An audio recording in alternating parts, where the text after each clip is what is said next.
High paying jobs ನ crack ಮಾಡಬೇಕು ಅಂದ್ರೆ ಎಷ್ಟು ಪ್ರೋಗ್ರಾಮಿಂಗ್ ಲ್ಯಾಂಗ್ವೇಜಸ್ ಗೊತ್ತಿರಬೇಕು, ನಿಮ್ಗೆ ಎಷ್ಟು ಗೊತ್ತಿದೆ ಅಂತ ತುಂಬಾ ಜನ ಕೇಳಿದೀರಾ. ನೋಡಿ, ನನ್ನ ಬಗ್ಗೆ ಹೇಳೋದಾದ್ರೆ ನಾನು ಆಲ್ಮೋಸ್ಟ್ ಎಲ್ಲಾ ಪಾಪ್ಯುಲರ್ ಪ್ರೋಗ್ರಾಮಿಂಗ್ ಲ್ಯಾಂಗ್ವೇಜಸ್ ಮೇಲೆ ವರ್ಕ್ ಮಾಡಿದೀನಿ. ಅಂಡ್ ನೀವೇನಾದ್ರೂ ಹೊಸ ತಂದು ಕೊಟ್ರು ಒಂದು 3 days ಕುತ್ಕೊಂಡ್ರೆ ಅದನ್ನ ಕೂಡ ಕಲ್ತ್ಕೋಬಹುದು. ನಾನೇನ್ ಸ್ಪೆಷಲ್ ಅಲ್ಲ, ಆಯ್ತಾ. This happens with every software engineer out there. ಇಲ್ಲಿ ನೀವು ಎಷ್ಟು ಲ್ಯಾಂಗ್ವೇಜಸ್ ನ ಕಲ್ತ್ಕೊಂಡಿದೀರಾ ಅನ್ನೋದಕ್ಕಿಂತ ಜಾಸ್ತಿ ಮ್ಯಾಟರ್ ಆಗೋದು ಒಂದು ಪ್ರೋಗ್ರಾಮಿಂಗ್ ಲ್ಯಾಂಗ್ವೇಜ್ ಅಲ್ಲಿ ಕಾನ್ಸೆಪ್ಟ್ಸ್ ನ ಎಷ್ಟು ಕ್ಲಿಯರ್ ಆಗಿ ಅರ್ಥ ಮಾಡ್ಕೊಂಡಿದೀರಾ ಅನ್ನೋದು. ಯಾಕಂದ್ರೆ ಒಂದು ಲ್ಯಾಂಗ್ವೇಜ್ ನೀವೇನಾದ್ರೂ ಕಲ್ತ್ಕೊಂಡ್ರೆ ಇನ್ ಎಲ್ಲಾ ಲ್ಯಾಂಗ್ವೇಜಸ್ ಆಲ್ಮೋಸ್ಟ್ ಸಿಮಿಲರ್ ಇರತ್ತಾಯ್ತಾ.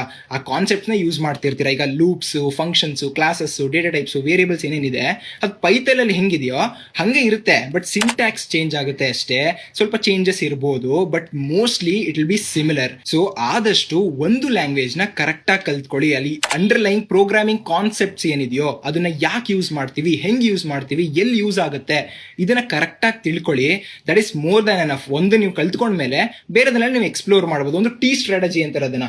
ನೋಡಿ, ಒಂದರಲ್ಲಿ ಫುಲ್ ಡೀಪ್, ಇನ್ ಮಿಕ್ಕಿದೆಲ್ಲ ಸರ್ಫೇಸ್ ಲೆವೆಲ್ ಅಲ್ಲಿ ನೀವು ತಿಳ್ಕೊಂಡಿರ್ಬೇಕು. ಅಂಡ್ ಇವಾಗ ಎ ಎಲ್ಲ ಬಂದ ಮೇಲಂತೂ ನೀವು ಯಾವಾಗ ಬೇಕು ಹೆಂಗ್ ಬೇಕು ಹಂಗೆ ಕಲ್ತ್ಕೋಬಹುದು ಬೇರೆ ಬೇರೆ ಲ್ಯಾಂಗ್ವೇಜಸ್ ನ. ಇದೇ ರೀತಿ ಕಂಟೆಂಟ್ ಬೇಕು ಅಂದ್ರೆ ಫಾಲೋ ಮಾಡಿ ಅಂಡ್ ಫ್ರೆಂಡ್ಸ್ಗೆ ಶೇರ್ ಮಾಡೋದನ್ನ ಮರಿಬೇಡಿ.